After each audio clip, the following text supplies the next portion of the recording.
Без регистри, без рана детекција, без помош од државата. На Светскиот ден на аутизмот, родителите на деца со аутизам навидели навадат проблеми, кои после многу години се уште не се решени.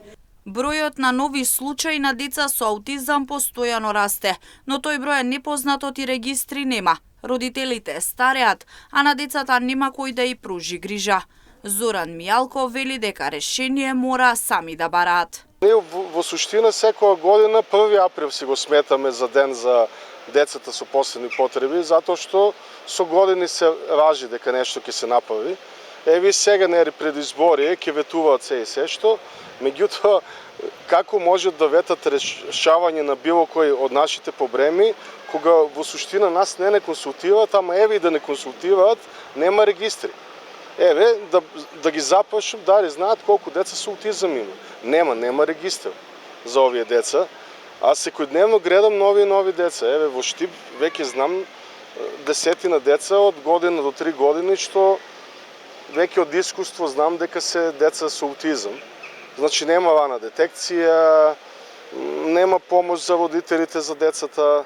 Еве, почнуваат како сензорни соби да прават по школите, меѓутоа тоа ништо не значи. Системски во државата ништо не се прави и тоа е вистински проблем за лицата со аутизам, но и за оние со ретки болести. Мијалков вели дека помош мора да бараат и тоа од странски држави.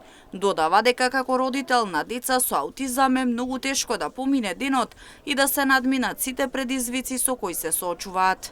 Тешко е, затоа што еве во мојот случај конкретно, доколку не е мајка ми, јас за да се грижам за децата би могол да напуштам работа. Значи, од работно способен човек би бил социјален случај.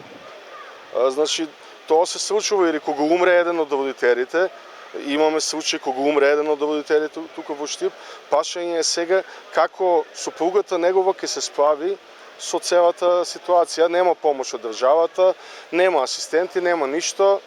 И јас, например, еве, и јавно и кажувам на сите млади фамилии кои што имаат мали деца, кои што ќе се јави аутизам или било какво нарушување, мој совет во последно време е да се иселат од Македонија во некоја нормална земја, затоа што реалноста е таква.